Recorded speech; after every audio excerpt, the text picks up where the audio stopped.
Segera download yang Quran disebut Tadabbur, Al-Quran, dia meraih tafsir kebaikan. dalam genggaman Contoh, Anda. bulan Ramadan adalah bulan Al-Quran.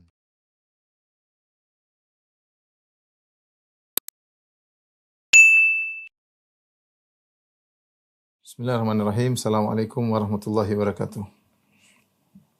Alhamdulillahi ala ihsani wa syukru lahu ala taufiqihi wa amtinanihi wa asyhadu an la ilaha illallah wahdahu la syarika lahu ta'ziman li sya'nih wa asyhadu anna Muhammadan abduhu wa rasuluhu da'i ila ridwani. Allahumma shalli alaihi wa ala alihi wa ashabihi wa ikhwani. Ikhwan dan akhwat para jamaah Masjid Tarbiyah Cilandak yang dirahmati Allah Subhanahu wa taala. Kita sedang berada di penghujung dari perjalanan kehidupan sirah Nabi sallallahu alaihi wasallam. Pada malam hari ini kita akan bahas tentang topik dunuwu ajali Rasulullah sallallahu alaihi wasallam, yaitu dekatnya ajal Rasulullah sallallahu alaihi wasallam. Tatkala dakwah sudah sempurna, Islam sudah menguasai jazirah Arab, ya. Kemudian orang-orang masuk Islam berbondong-bondong, ya. Nampaklah tersebarnya Islam di segala penjuru, ya. Maka seakan-akan tugas Rasulullah SAW sudah selesai. Dan Rasulullah SAW mulai merasakan bahwasanya ajalnya sudah dekat. Maka mulailah Rasulullah SAW bersiap-siap lebih banyak lagi ibadahnya, bersiap-siap untuk bertemu dengan Allah Subhanahu wa taala. Dan nampak dari sikap-sikap beliau dan juga perkataan-perkataan beliau yang mengisyaratkan bahwasanya ajal beliau sudah dekat, ya.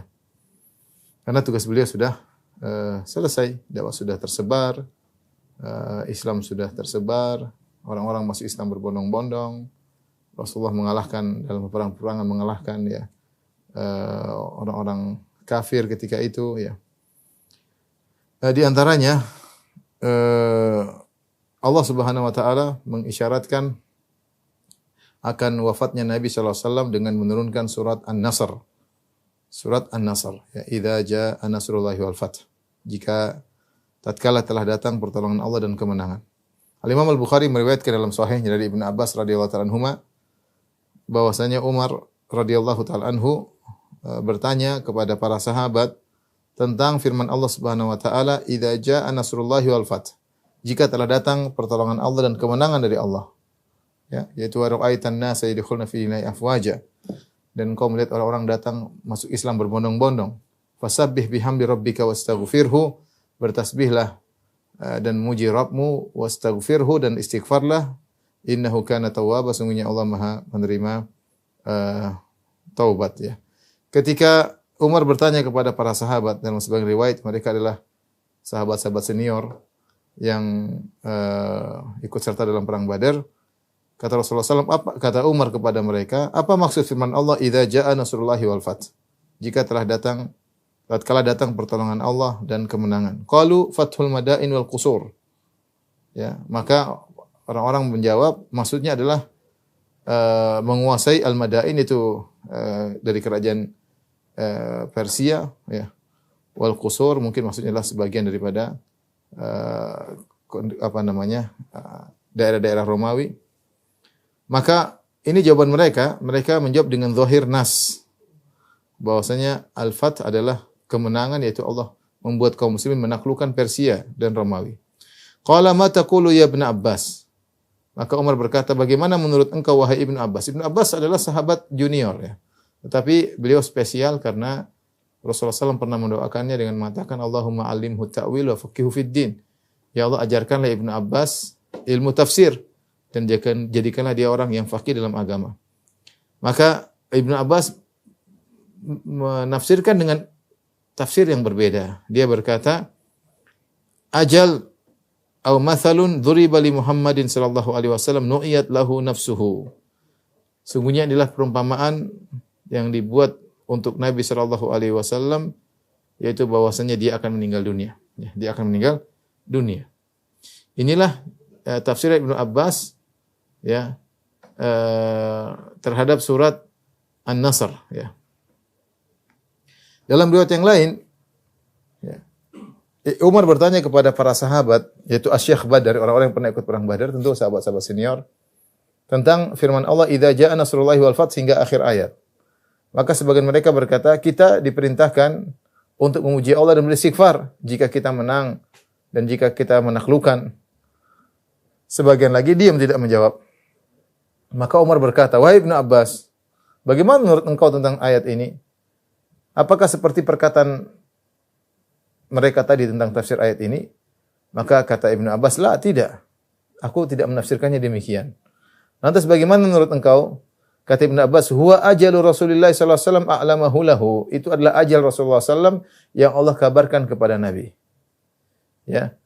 Idza jaa nasrullahi wal fath. Jika telah datang kemenangan Allah dan penaklukan dari Allah Subhanahu wa taala.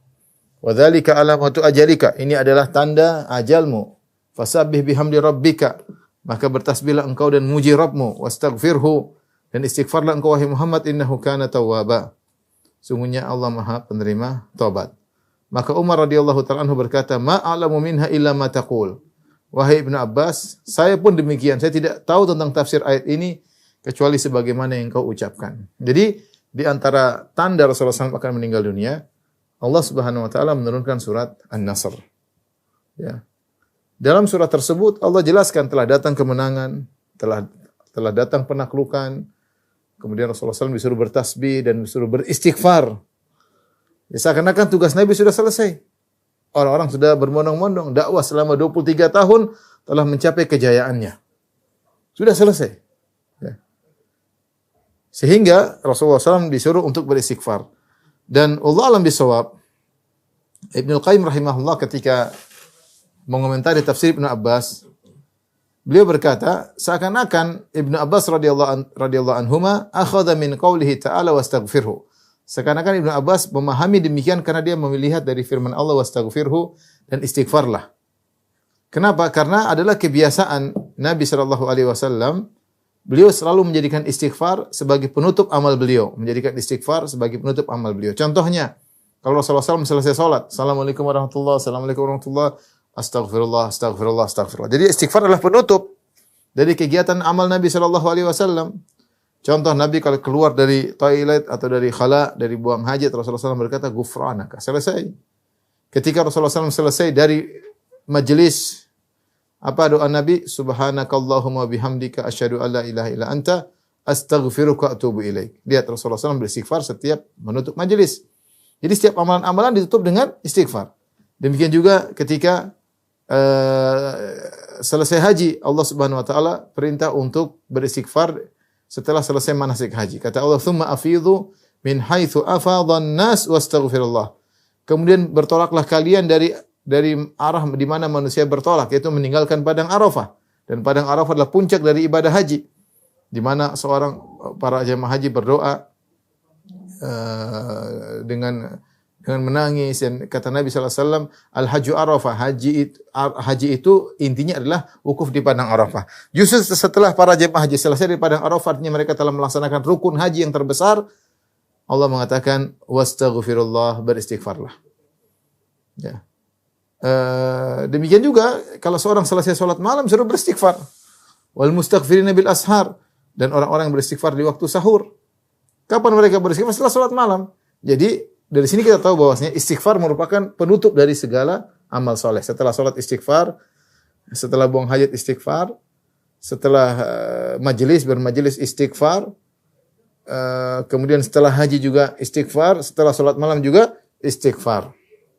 Dari sini seakan-akan Ibnu Abbas memahami demikian juga. Ketika Allah menyuruh Nabi beristighfar secara khusus, setelah kemenangan datang, orang-orang berbondong masuk Islam, menunjukkan tugas Nabi sudah selesai. Kalau tugas Nabi sudah selesai, penutupnya dengan istighfar. Dan ini peringatan bagi kita untuk tidak ujub atas segala amal yang kita lakukan. Karena betapapun kita berusaha beramal soleh, pasti ada kekurangan.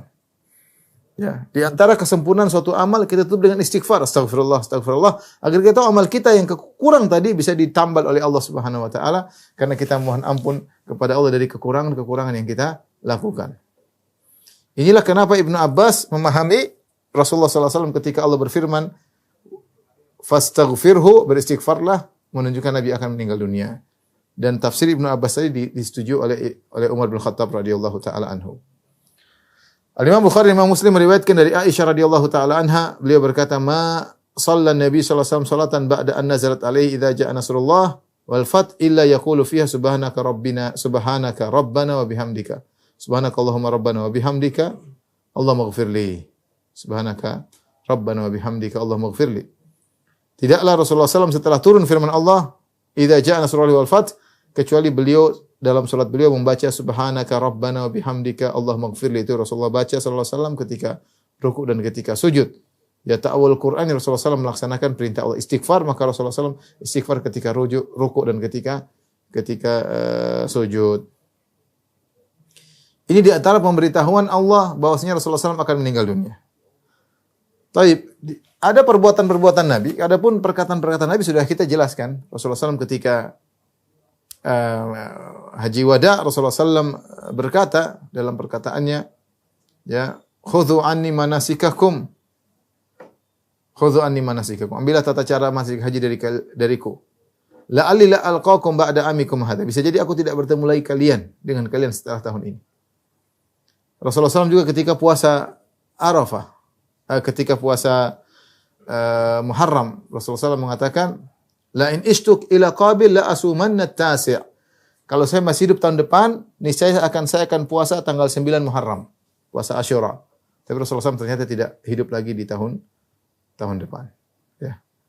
Ketika Rasulullah SAW mengumpulkan para sahabat di Ghadir Khum setelah pulang dari hajian, ya, satu tempat antara Makkah dan Madinah mata air, Rasulullah SAW kabarkan bahwasanya telah datang utusan Allah dan hampir saja aku memenuhi panggilan utusan Allah tersebut. Ya, Rasulullah SAW telah mengisyaratkan dengan perkataannya bahwasanya dia akan meninggal dunia. Rasulullah tidak memastikan, tapi ada isyarat. Makanya saya bilang bisa jadi seorang akan meninggal dunia, terkadang dia ada feeling, ada perasaan, ada firasat. Itu bisa jadi Allah berikan kepada sebagian orang. Dan banyak orang meninggal tidak ada firasat. Tiba-tiba ketabrak, tiba-tiba pesawat meledak, tiba-tiba dibunuh orang, tiba-tiba macam. Sering orang tanpa firasatnya. Adapun perbuatan-perbuatan Nabi yang menunjukkan bahwasanya beliau akan meninggal dunia, di antaranya Rasulullah melakukan kegiatan yang tidak seperti biasanya. Contoh, mudarasatul Quran. Contoh Rasulullah SAW belajar Al-Quran. Biasanya Rasulullah SAW, ya, karena Rasulullah SAW ya'ridul Quran kulla am fi Ramadan ala Jibril alaihissalam. Rasulullah SAW setiap sekali setahun membacakan Al-Quran di hadapan Jibril dari awal sampai akhir, setiap kali setahun, yaitu di bulan Ramadan. Fa'aradahu fi dzalikal 'am alladzi qubida fihi marratain. Adapun tahun ketika Rasulullah SAW meninggal dunia, Rasulullah SAW menghatam Quran di hadapan Jibril awal sampai akhir 2 kali. Sebagaimana diriwayatkan oleh Imam Bukhari, Imam Muslim dari Aisyah radhiyallahu taala anha, beliau berkata, asarra Rasulullah SAW ila Fatimah radhiyallahu anha. Aisyah cerita, Rasulullah SAW pernah membisikkan sesuatu kepada Fatimah. Kemudian Fatimah mengabarkan kepada Aisyah tentang bisikan tersebut. Ya, apa isinya? Anna Jibril kana yu'aridul Quran kulla sanatin marrah. Jibril biasanya Rasulullah baca Al-Quran di hadapan Jibril sekali dalam setahun. Wa innahu qad aradani bihil am. Akan tetapi tahun ini kata Nabi sallallahu alaihi wasallam, Jibril telah mengajarkan Al-Quran kepadaku marratain 2 kali. Wala ara al-ajala illa qad iktarab. Ini menurutku Jibril sampai mengajarkan aku 2 kali, menurutku bahwasanya ajalku telah dekat. Kemudian Rasulullah berkata kepada Fatimah, "Fattaqillah wasbiri." Bertakwalah kepada Allah wahai Fatimah, wasbiri, ya, dan bersabarlah. Fa inni ni'mas salafu ana lakum. Sebaik-baik pendahulu adalah aku untuk engkau, ana laki, untuk engkau wahai Fatimah. Jadi Rasulullah SAW pun mengerti kenapa Jibril datang ngajarin sampai 2 kali. Ini menunjukkan akan datangnya ajal, ya. Di antara perbuatan Nabi sallallahu alaihi wasallam, kalau tadi perbuatan Jibril, ya, tapi bersama dengan Nabi sallallahu alaihi wasallam. Di antara perbuatan Nabi sallallahu alaihi wasallam menunjukkan bahwasanya ajalnya akan dekat selain dari perkataannya, yaitu Rasulullah sallallahu alaihi wasallam biasanya i'tikaf 10 hari, tapi tahun ketika beliau meninggal beliau i'tikaf 2 kali. Kata Abu Hurairah radhiyallahu ta'ala anhu, kana Nabi sallallahu alaihi wasallam ya'takifu fi kulli Ramadan 10 ayyam. Rasulullah sallallahu alaihi wasallam biasanya i'tikaf 10 hari di bulan Ramadan. Falamma kana al-'amu alladhi qubida fihi i'takafa 20 yawman. Tatkala tahun di mana beliau meninggal dunia, beliau i'tikaf 20 hari. Jadi 2 kali lipat, double. Baca Al-Qur'annya double, Jibril ngajarin Al-Qur'an double. Beliau i'tikafnya juga bukan cuma 10 hari, 20 hari. Ini tidak seperti biasanya. Tidak lain karena Rasulullah merasa dia akan meninggal dunia. Kemudian juga Rasulullah sallallahu alaihi wasallam, ya, Setelah turun firman Allah, "Idza jaa nasrullahi wal fath," ya, dari Ibnu Abbas radhiyallahu ta'ala anhuma, lamma nazalat, tatkala turun firman Allah, "Idza jaa nasrullahi wal fath," ila akhir surah, surat An-Nasr, nu'iyat li Rasulillah sallallahu alaihi wasallam nafsuhu hina unzilat, ini peringatan bahwasanya Rasulullah SAW akan meninggal dunia. Fa akhadha fi ashaddi ma kana ijtihadan fi amril akhirah. Maka Rasulullah SAW lebih semangat lagi beribadah dalam urusan akhirat. Ini ibarat kalau kuda sudah di ujung dekat finish, dia akan lari dengan sekencang-kencangnya. Nabi SAW ketika tahu ajalnya akan tiba, ya, maka beliau perbanyak ibadah. Apalagi yang mau ditunggu? Kita semua mau kita tinggalkan. Rasulullah SAW saja tidak meninggalkan apa-apa, begitu luar biasanya ibadah. Apalagi kita yang banyak masalah, kita yang banyak urusan, akan kita tinggalkan. Ya, fokus kita beribadah dengan sebaik-baiknya. Karena kita segera melapor kepada Allah Subhanahu wa taala.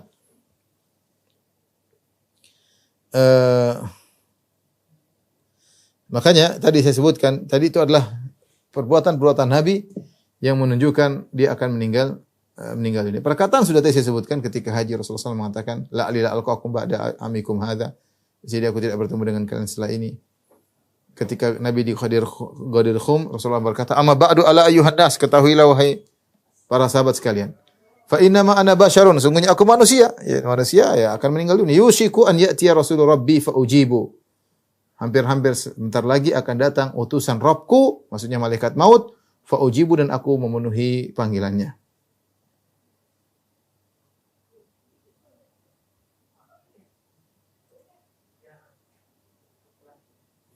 Di antara sifat perbuatan Nabi sallallahu alaihi wasallam yang menunjukkan bahwasanya beliau akan meninggal dunia, beliau pergi ke syuhada Uhud, kemudian mendoakan para syuhada Uhud.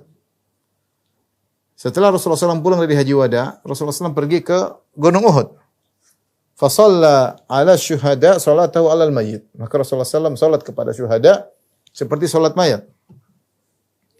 Setelah samani sinin, setelah 8 tahun mereka meninggal. Kal muwaddi' lil ahya' wal amwat, seperti seorang yang hendak berpamitan kepada orang-orang yang masih hidup dan orang-orang yang sudah meninggal dunia. Rasulullah datang seakan mau berpamitan. Kemudian beliau pun pergi, setelah itu beliau pergi meninggalkan Gunung Uhud setelah mendoakan para syuhada Uhud. Setelah itu beliau naik mimbar berkhutbah. Kata beliau, "Inni baina aydikum faratun." Sungguhnya aku akan mendahului kalian. Itu akan mendahului kalian di akhirat. Aku lebih dahulu tiba di telaga aku, atau aku siapkan untuk menyambut kalian. Wa ana alaikum syahid. Dan aku akan menjadi saksi atas kalian, wahai para sahabatku. Wa inna mau'idakumul haud. Sungguhnya tempat pertemuan kita adalah di telagaku. Wa inni la anzuru ilaihi min maqami hadza. Aku melihat telagaku dari tempatku ini. Wa inni lastu akhsha alaikum an tusyriku. Aku tidak khawatir bagi kalian, wahai para sahabatku, kalian berbuat syirik. Aku tidak khawatir. Rasulullah telah mentarbiyah para sahabat dengan kuat. Aku tidak khawatir kalian terjerumus dalam syirik. Walakinni akhsha alaikumud dunya an tanafasuha. Tapi aku khawatir kalian berlomba-lomba untuk urusan dunia.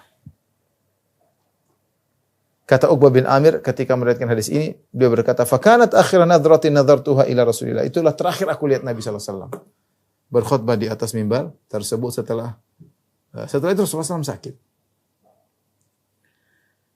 Datang dalam sebagai riwayat Rasulullah SAW beristighfar untuk penghuni kuburan Baqi. Namun hadis ini diriwayatkan oleh Imam Ahmad dengan sanad yang dhaif. Imam Ahmad Hakim dengan sanad yang dhaif.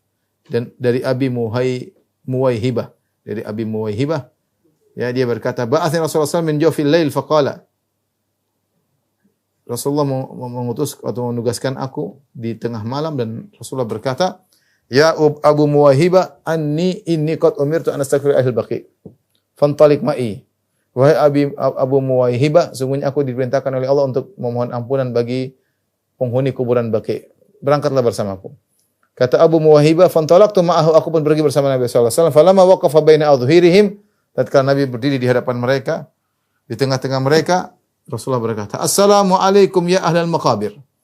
Keselamatan bagi kalian wahai penghuni kuburan. "Liyahnilakum ma asbahtum fihi mimma asbaha fihi an-nas." Hendaknya kalian berbahagia dengan apa yang kalian dapati daripada apa yang dapati oleh manusia sekarang. Artinya Rasulullah jelaskan bahwasanya kalian sudah meninggal selesai. Sekarang banyak fitnah, banyak ujian, fitnah harta, fitnah macam-macam. Kata Rasulullah SAW, "Lau ta'lamuna man najjakumullahu minhu." Seandainya kalian tahu bagaimana Allah telah menyelamatkan kalian dari fitnah-fitnah. Aqbalatil fitanu ka qita'il lail mudhlim yatba'u awwaluha akhiraha. Telah datang fitnah-fitnah seperti potongan-potongan malam yang gelap yang awalnya mengikuti akhirnya. Al-akhiratu syarrun minal ula. Yang semakin belakangan semakin parah daripada fitnah yang pertama. Ya, Rasulullah SAW mengingatkan, Rasulullah mengatakan kepada para penghuni kuburan Baqi, kalian sudah selamat. Ya. Allah telah membuat kalian meninggal. Ternyata sekarang banyak fitnah yang datang silih berganti, yang datang belakangan lebih parah daripada yang sebelumnya.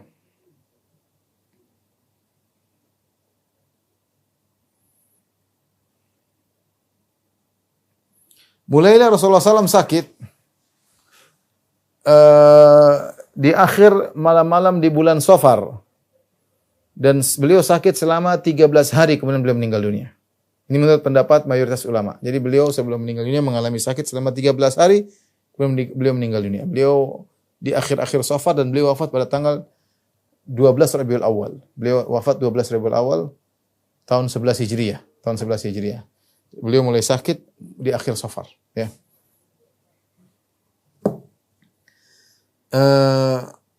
Rasulullah SAW ketika beliau sakit, beliau masih menjadi imam.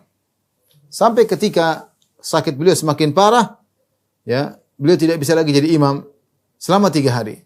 Maka Rasulullah SAW menyuruh Abu Bakar untuk menjadi imam. Sebagaimana akan datang penjelasannya.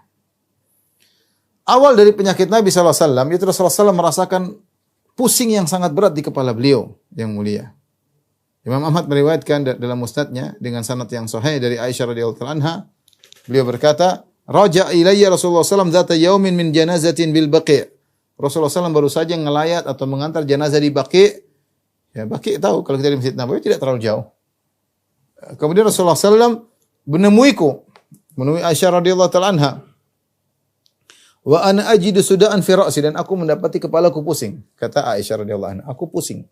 Wa ana aqul wa ra'sa, aku berkata, oh kepalaku sakit. Aku berkata wa ra'sa, ya Rasulullah kepalaku sakit. Faqala Rasulullah SAW berkata, bal ana ya Aisyah wa ra'sa, justru saya yang sakit ya Aisyah, bukan cuma kamu. Saya mungkin sakit lebih parah. Saya juga sakit ya Aisyah. Kemudian Rasulullah SAW berkata kepada Aisyah, ma dharraki law miti qabli faghassaltuki wa kafantuki wa sallaitu alayki thumma dafantuki. Ya Aisyah, apa masalahmu jika kau meninggal sebelumku? Selesai. Kalau kau meninggal wahai Aisyah, Rasulullah sambil bercanda. Apa masalahmu wahai Aisyah kalau kau meninggal sebelumku? Kalau kau meninggal, aku akan mandikan engkau, aku kafankan engkau, kemudian aku salatkan, kemudian aku kuburkan. Apa masalahnya Aisyah kalau kau meninggal sebelumku?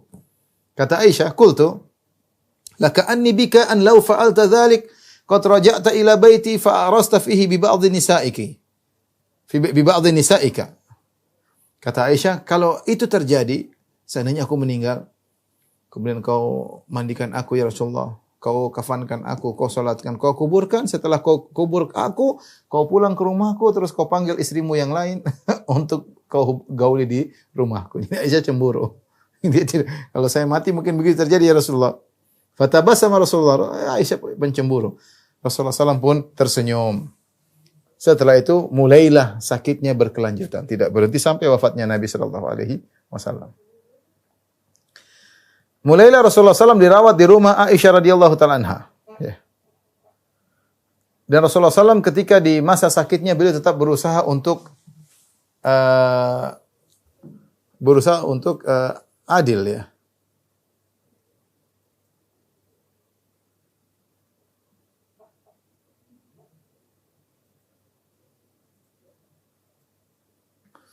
Beliau berusaha untuk tetap adil ya dalam pembagian jatah nginap di antara istri-istrinya. Seperti biasa, beliau adil sehari pindah ke istri berikutnya, pindah ke istri berikutnya. Seperti kebiasaan beliau terhadap istri beliau. Tatkala suatu hari beliau sampai di rumah Maimunah bintul Harith. Ya. Kalau tidak salah Maimunah istri beliau yang terakhir, yang beliau nikah yang terakhir, maka sakit beliau semakin parah. Dan beliau tidak bisa melanjutkan lagi gilir beliau. Subhanallah. Bagaimana sikap adilnya Nabi SAW terhadap istri-istrinya. Meskipun beliau sakit parah, beliau untuk tetap berusaha menjalankan jatah gilir. Ya. Itu hak para istri untuk digilir sesuai dengan waktu nginapnya. Ya. Maka Rasulullah SAW pun ketika beliau sudah tidak mampu lagi, maka beliau minta izin kepada istri-istrinya. An yumarradha fi baiti Aisyah, agar beliau dirawat di rumah Aisyah. Artinya beliau akan nginap di rumah Aisyah. Ini boleh. Jadi kalau seorang laki tidak bisa menggilir sesuai dengan jatah, dia minta maaf kepada istrinya, minta direlakan. Karena itu hak istri. Kalau istrinya tidak memaafkan, ya bahaya. Dia tidak bisa menjalankan jatah nginap dengan adil. Ya ini termasuk dosa dan bisa jadi sebagian ulama menganggap dosa besar. Ya, tidak adil terhadap istri-istrinya, condong kepada salah satunya karena terancam akan dibangkitkan pada hari kiamat dalam kondisi tubuh miring. Sebagaimana dalam hadis yang masyhur, man kanat lahum ra'atani man kanat lahu imra'atani famala ila ihdahuma ja'a yaumal qiyamati wa shikkuhu ma'il. Siapa yang punya istri dua kemudian dia condong kepada salah satunya, maka dia akan datang pada hari kiamat dalam kondisi badan miring. Karena jatah nginap yang adil adalah hak istri. Kecuali kalau istri merelakan atau menghadiahkan kepada istri yang lain, sebagaimana Saudah mengizinkan menghadiahkan jatah nginapnya kepada Aisyah, sehingga Aisyah jadi double jatah nginapnya karena jatah nginap Saudah hadiahkan kepada Aisyah. Demikian juga kalau istri-istri mengizinkan seperti ini, ketika Rasulullah SAW sudah tidak kuat lagi untuk menjalankan giliran nginap, ketika sampai di rumah Maimunah dia sudah enggak kuat lagi, dia minta izin kepada istri-istrinya. Istri-istrinya mengizinkan untuk dirawat full di rumah Aisyah radhiyallahu taala anha. Karena Rasulullah SAW sangat cinta kepada Aisyah. Dia masa lebih tentram kalau di rumah Aisyah radhiyallahu taala anha. Ya. Al-Imam Bukhari dan Imam Muslim meriwayatkan dari Aisyah radhiyallahu taala anha, awwalu mashtaka Rasulullah sallam fi baiti Maimunah. Pertama kali Rasulullah sakit di rumahnya Maimunah. Fasta'dzana azwajahu an yumarrada fi baiti. Maka Rasulullah minta izin sallallahu alaihi wasallam kepada istri-istrinya agar dirawat di rumahku. Fa'adzinna lahu, maka para istri-istri Nabi pun mengizinkan bagi Nabi untuk tinggal di rumah Aisyah. Fa kharaja Rasulullah sallallahu, mereka juga tidak ribut, ayo di rumah saya aja, enggak bisa rumah Anda. Mereka ngerti Rasulullah sallallahu sangat sayang kepada Aisyah. Mereka ingin suaminya sembuh.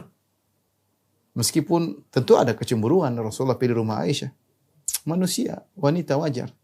Tapi ada yang lebih penting daripada itu, kesembuhan Rasulullah sallallahu alaihi wasallam. Maka mereka semua mengizinkan agar Nabi dirawat di rumah Aisyah radhiyallahu taala anha. Fa kharaja Rasulullah sallallahu mu'tamidan ala al-Abbas bin Abdul Muttalib wa ala rajulin akhir wa huwa Ali bin Abi Thalib. Sehingga Rasulullah sallallahu alaihi wasallam Rasulullah ingin ke rumah Aisyah, tidak ke rumah yang lain. Kalau Rasulullah sallallahu ingin keluar ke masjid, maka beliau dipapah oleh Al-Abbas bin Abdul Muttalib, paman Nabi sallallahu alaihi wasallam, dan dipapah oleh sepupunya Ali bin Abi Thalib. Sementara kedua kaki beliau tergesek-gesek ke tanah. Karena beliau tidak bisa jalan, dipapah tapi kaki beliau tergesek-gesek di tanah. Makanya Rasulullah SAW ketika sakit dan masih berusaha menjalankan giliran istri-istri beliau selalu berkata, Aina ana godan. Aina ana godan. Rasulullah bertanya, besok saya dirawat di rumah siapa? Besok saya jatah gilirnya siapa? Rasulullah SAW ingin kapan saya di rumah Aisyah. Istri-istri Nabi tahu, besok masih di rumah ini. Rasulullah tanya, besok ke rumah siapa? Besok ke rumah ini. Rasulullah sangat sayang kepada Aisyah. Dan ini istri-istri Nabi pun tahu, para sahabat pun tahu. Akhirnya mereka ngerti, mereka izinkan Nabi terserah mau di rumah siapa saja. Ternyata Rasulullah SAW memilih rumah Aisyah dan hingga meninggal di rumah Aisyah radhiyallahu taala anha. Setelah Rasulullah SAW akhirnya menetap di rumah Aisyah radhiyallahu taala anha, maka ishtidadul wajah ala Rasulullah SAW, sakit beliau semakin parah. Ya, tekanan penyakit bagi Nabi sallallahu alaihi wasallam semakin parah, bukan cuma pusing, ya, mulai sekarang demam. Kepala pusing, ada orang pusing tapi tidak ada demam. Ini mulai demam. Sangat demam, sangat tinggi demamnya sampai panas Nabi sallallahu alaihi wasallam meninggi. Bahkan panas Nabi sallallahu alaihi wasallam menembus tubuh beliau sampai ke selimut beliau. Sampai ke selimut beliau. Dari Abu Sa'id Al-Khudri radhiyallahu anhu, beliau berkata, "Dakhaltu ala Nabi sallallahu alaihi wasallam wa huwa yu'ak." Aku menyenguk Nabi sallallahu alaihi wasallam dan Nabi sallallahu alaihi wasallam sedang kepanasan. Ya. Fa wada'tu yadi alaihi, aku pun meletakkan tanganku padanya. Fa wajadtu harrahu baina yadi fawqa lihaf. Aku dapati tanganku panas padahal di atas selimut. Aku kaget orang panas kayak seperti ini.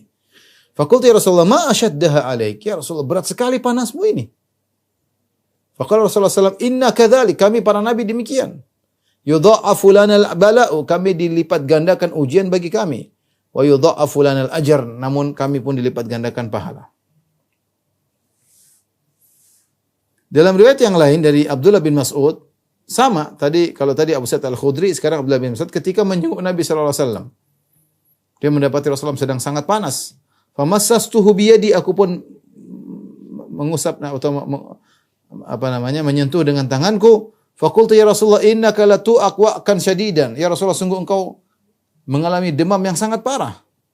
Faqala Rasulullah SAW, ajal, tentu inni kama yu'aqu rajulani minkum. Saya ini kalau kena demam 2 kali lipat daripada kalian. Ya kalau kita demamnya 40, mungkin Rasulullah SAW 40 derajat. Saking panasnya sampai tembus ke selimut beliau. Panas 80 derajat itu panas. 50, 60 sih sangat panas. Rasulullah 2 kali lipat. Qultu dzalika anna laka ajran, apakah kau mengalami ini Rasul karena kau dapat 2 pahala? Rasulullah SAW mengatakan ajal, benar. Benar Rasulullah SAW berkata, ma min muslimin yusibuhu adhan min maradin fama siwahu illa hatallahu bi sayyiatihi kama tahuttu syajaratu waraqaha. Tidaklah seorang muslim ditimpa dengan yang mengganggunya, baik penyakit ataupun yang lainnya, kecuali Allah akan menggugurkan dosa-dosanya sebagaimana daun-daun berguguran. Dalam riwayat yang lain, ma min muslimin yusibuhu adhan illa hatallahu anhu khatayahu kama tahata waraqu syajar. Tidaklah seorang muslim ditimpa dengan gangguan, ya, penyakit dan semisalnya, kecuali Allah akan menggugurkan dosa-dosanya sebagaimana daun-daun berguguran dari pohon. Ini kita tahu bahwasanya asyaddun nasi balan al-anbiya, orang yang paling berat ujian adalah para nabi. Tsumma shalih, orang saleh, tsumma amsal fal amsal, kemudian yang selanjutnya dan selanjutnya. Ketika Rasulullah SAW dalam kondisi panas, Aisyah radhiyallahu ta'ala anha mengruqyah Nabi sallallahu alaihi wasallam. Rasulullah tidak minta, tapi ya suami istri. Aisyah meruqyah sambil membaca al-mu'awwidzat, yaitu qul huwallahu ahad, qul a'udzu birabbil falaq, qul a'udzu birabbin nas. Namun dia tidak tiupkan di tangan beliau untuk diusap pada Nabi. Ya. Tanfuthu ala Rasulillah bihina, tapi beliau pun beliau meniup langsung ke Rasulullah, ke jasad Rasulullah, dan juga setelah itu dia usapkan dengan tangan Nabi sallallahu alaihi wasallam dengan roja'a barakatiha, berharap keberkahan tangan Nabi sallallahu alaihi wasallam. Jadi bukan tangan beliau sendiri untuk diusap. Jadi beliau meniup ke tubuh Nabi, kemudian tangan Nabi yang dia pegang tangan Nabi untuk mengusap tubuh Nabi sendiri. Kata Aisyah radhiyallahu ta'ala anha, kana idza ishtaka yaqra ala nafsihi bil mu'awwidzat wa yanfuth. Kebiasaan Nabi sallallahu alaihi wasallam kalau beliau sakit, beliau meruqyah diri beliau sendiri. Beliau bacakan mu'awwidzat, yaitu qul huwallahu ahad, qul a'udzu birabbil falaq, qul a'udzu birabbin nas untuk dirinya. Wa yanfuth, kemudian dia tiupkan ke tubuhnya. Entah ke tangannya, entah ke tubuhnya. Ya. Kuntu falamma ishtadda waj'u, tatkala sakit beliau semakin parah, kuntu aqra'u alaihi, maka aku yang bacakan yang ruqyah untuk beliau. Wa amsahu anhu biyadihi raja'a barakati, dan aku tetap mengusap beliau tapi pakai tangan beliau sendiri, berharapkan berkah tangan Nabi sallallahu alaihi wasallam. Mulailah orang-orang berdatang kepada Nabi sallallahu alaihi wasallam, ya, Rasulullah sakit parah. Rasulullah beri wasiat kepada sebagian sahabat yang datang menemuinya. Di antaranya Rasulullah sallallahu manggil Utsman. Arsala Rasulullah sallallahu ila Utsman, faja'a. Rasulullah sallallahu panggil Utsman. Utsman dzun nurain, mantu Nabi sallallahu alaihi wasallam, menikah dengan Ruqayyah, kemudian Ummu Kulthum, ya. Kemudian dua-duanya meninggal sampai Rasulullah mengatakan, kalau saya punya putri yang lain saya akan nikahkan dengan Utsman, tapi sudah enggak ada. Yang tersisa cuma Fatimah menikah dengan Ali, kemudian Zainab menikah dengan Abul As. Tidak ada putri Nabi. Tapi salah satunya orang yang pernah menikah dengan 2 putri Nabi dalam sejarah dunia hanyalah Utsman. Nikah dengan Ruqayyah, kemudian setelah meninggal nikah dengan Ummu Kulthum. Makanya Utsman diberi gelar dengan Dzun Nurain, pemilik 2 cahaya. Ketika Rasulullah SAW akan meninggal, beliau panggil Utsman. Faja'a, Utsman pun datang. Fakhala bihi, kemudian Rasulullah SAW berdoa dengan Utsman. Faja'al Rasulullah SAW yukallimuhu wa wajhu Utsman yataghayyar. Rasulullah SAW ngomongin Utsman, dinasihati. Ternyata wajah Utsman berubah. Ya. Aisyah berkata meriwayatkan hadis ini. Fakana min akhiri kalamin kallamahu an daraba mankibahu. Terakhir wasiat Nabi kepada Utsman setelah diwaskan wajah Utsman berubah. Wasiat terakhir, jadi Rasulullah kasih wasiat banyak. Ada satu wasiat terakhir Rasulullah SAW memegang pundak Utsman. Rasulullah kalau dia sakit, tapi dia pegang pundak Utsman. Kemudian dia berkata kepada Utsman, "Ya Utsman, Inna Allah azza wa jalla asa an yulbisaka qamisan." Sungguhnya Allah Subhanahu wa taala bisa jadi memakaikan kepada engkau suatu baju, jubah. Fa in aradakal munafiquna ala khal'ihi fala takhla'hu. Kalau kau sudah pakai jubah tersebut yang Allah berikan, kalau ada orang munafik ingin melepaskan, jangan kau lepaskan. Hatta talqani, sampai kau bertemu aku di telaga Nabi sallallahu alaihi wasallam. Itu sampai kau meninggal. Jangan berikan jubahmu kepada orang munafik. Ya Utsman, inna Allah asa an yulbisaka qamisan. Rasulullah lagi, wahai Utsman, bisa jadi Allah memakaikan engkau sebuah jubah. Fa in aradakal munafiquna ala khal'ihi, kalau orang-orang munafik ingin melepaskan jubah tersebut darimu, fala takhla'hu hatta talqani. Jangan kau lepaskan ya baju tersebut sampai kau bertemu dengan aku. 3 kali Rasulullah ingatkan. Yang dimaksud dengan oleh Nabi SAW komisi itu adalah kepemimpinan. Utsman akan menjadi khalifah suatu hari. Karena Rasulullah meninggal, Abu Bakar, kemudian Abu Bakar meninggal, Umar, kemudian Utsman. Di zaman Utsman lah mulai terjadi peristiwa fitnah awal di zaman Utsman. Sejak Utsman dibunuh pada tahun 35 Hijriah. Utsman dikepung rumahnya. Ya. Sebagaimana pernah kita cerita dalam kisah Utsman. Orang-orang minta dia melengsarkan dirinya. Dia tidak mau, bukan karena dia cinta jabatan, tidak sama sekali. Cuma pesan Rasulullah. Kalau kau sudah dipakaikan gamis oleh Allah, jubah oleh Allah, ada orang munafik ingin melepaskan, jangan kau lepaskan. Artinya kau sudah dijadikan khalifah oleh Allah. Ada yang minta, jangan kau biarkan. Kalau Utsman berikan, setiap ada khalifah akan datang orang demo minta kekhilafan. Ada lagi terus berlanjut. Dan itu adalah musibah bagi kaum muslimin. Akhirnya Utsman terbunuh ketika itu.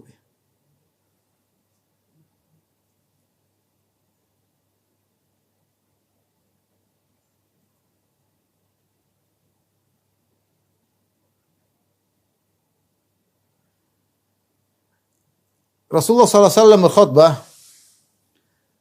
ketika beliau sakit yang akhirnya beliau meninggal dunia. Dan ini adalah akhir khutbah.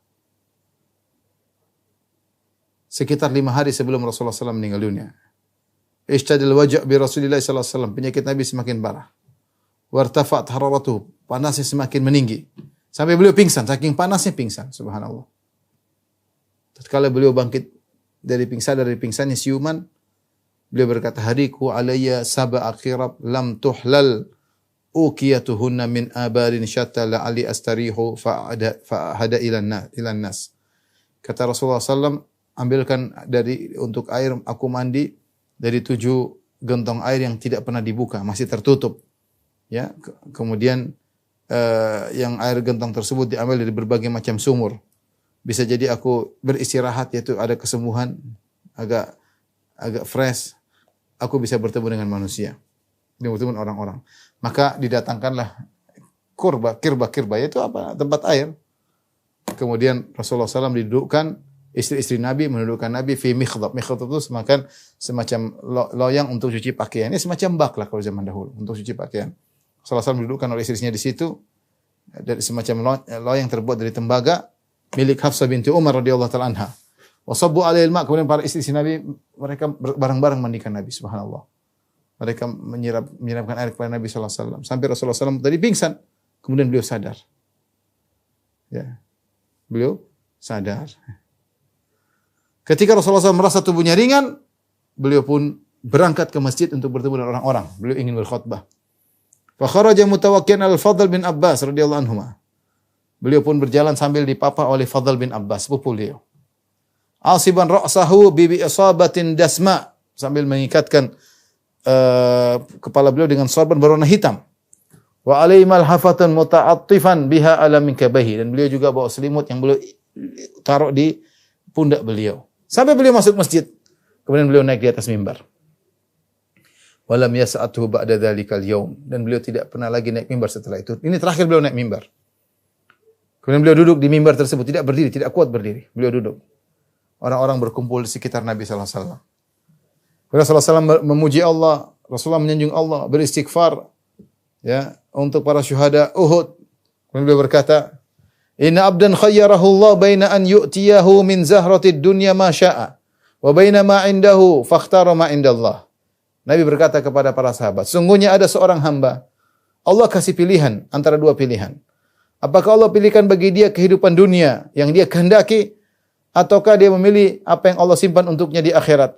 Maka sang hamba ternyata memilih apa yang Allah sediakan di akhirat. Ketika Rasulullah mengatakan demikian, fabaka Abu Bakar. Abu Bakar pun menangis. Beliau berkata, "Fadainaka bi abaina wa ummahatina." Rasulullah, kami menembusmu dengan ayah dan ibu-ibu kami.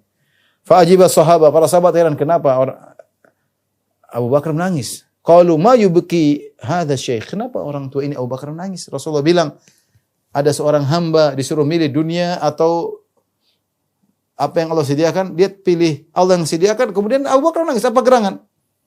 In yakunillahu khayyara abdan baina dunya wa baina indahu fakhtara ma indahu. Apa buat dia menangis? Memang kalau ada hamba disuruh pilih nikmat surga atau nikmat dunia, dia pilih nikmat surga. Kenapa Abu Bakar menangis? Abu Sa'id Al-Khudri sang perawi hadis berkata, ternyata benar. Fakana Rasulullah SAW huwal abdu, ternyata yang dimaksud hamba disuruh pilih adalah Rasulullah sendiri memilih untuk tetap di dunia atau meninggal bertemu dengan janji Allah Subhanahu wa taala. Dan ternyata Rasulullah SAW memilih untuk memenuhi janji Allah Subhanahu wa taala, mendapatkan janji Allah, maka itu pun dia menangis karena tahu Nabi Rasulullah SAW akan meninggal. Wa kana Abu Bakar a'lamana, ternyata Abu Bakar yang lebih tahu daripada kami. Ketika Rasulullah SAW melihat Abu Bakar menangis, Rasulullah SAW berkata, "Ya Abu Bakar la tabki." Wahai Abu Bakar, jangan kau nangis. Rasulullah kasih motivasi kepada Abu Bakar, enggak usah nangis ya Abu Bakar. Inna amanan nasi alayya fi sahbatihi wa mali Abu Bakar. Rasulullah puji Abu Bakar di hadapan para sahabat. Sungguhnya orang yang paling berjasa kepadaku dalam persahabatannya, dalam hartanya membantuku adalah Abu Bakar.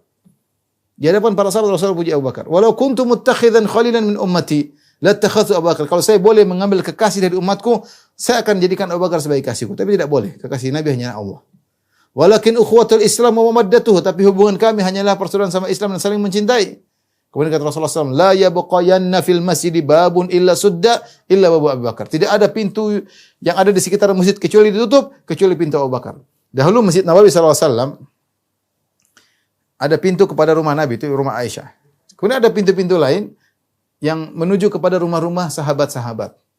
Rasul mengatakan semua pintu keluar Masjid Nabawi yang bisa nyambung ke rumah sahabat semuanya ditutup kecuali pintu yang mengarah kepada rumah Abu Bakar radhiyallahu taala anhu. Sebagian ulama mengatakan ini isyarat bahwasanya dia akan menjadi khalifah setelah Rasulullah SAW meninggal dunia. Ya. Dalam riwayat yang lain Rasulullah berkata, "Suddu anni kull khawkhatin fil hadzal masjid, ghairu khawkhati Abi Bakar." Ya, tutup semua jendela-jendela atau pintu kecil yang ada di masjid ini kecuali jendela kecil atau pintu kecil yang menuju ke rumah Abu Bakar. Isyarat dari Nabi bahwasanya Abu Bakar akan menggantikan beliau. Kemudian dalam khutbah tersebut, khutbah terakhir Nabi sebelum Nabi meninggal dunia, Rasulullah SAW berwasiat agar orang berbuat baik kepada kaum Ansar. Kata Rasulullah SAW berkata, "Usikum bil Ansar fa innahum kursi wa aibati." Aku wasiatkan kepada kalian untuk berbuat baik kepada kaum Ansar. Ya. Sesungguhnya mereka adalah kursi wa aibati, mereka adalah orang terdekatku. Ya. Wa aibati, dan mereka adalah tempat aku meletakkan sesuatu yang berharga, ya, yaitu kaum Ansar. Sangat dekat dengan Nabi SAW yang Rasulullah percayakan dan yang lainnya. Waqad qadaw alladhi alaihim, mereka telah menunaikan kewajiban mereka. Wa baqiya alladhi lahum, tinggal mereka mendapatkan hak mereka dari Allah Subhanahu wa taala. Faqbalu min muhsinihim, kalau mereka yang baik-baik terimalah kebaikan mereka. Wa tajawazu an musiihim, kalau ada mereka yang kurang baik maafkanlah mereka. Rasulullah wasiatkan, perhatikan kaum Ansar. Kenapa Rasulullah SAW yang dengan jasa kaum Ansar setelah Allah tentunya, maka Rasulullah SAW berhijrah dari Mekah menuju Madinah. Kemudian jayalah Islam.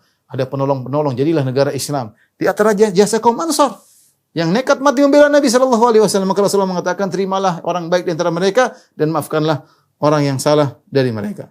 Dalam riwayat yang lain Rasulullah SAW mengatakan, "Ya ayuhan nas, innan nasa yakthurun wa taqil ansar." Sungguhnya orang-orang semakin banyak, kaum Ansar semakin sedikit.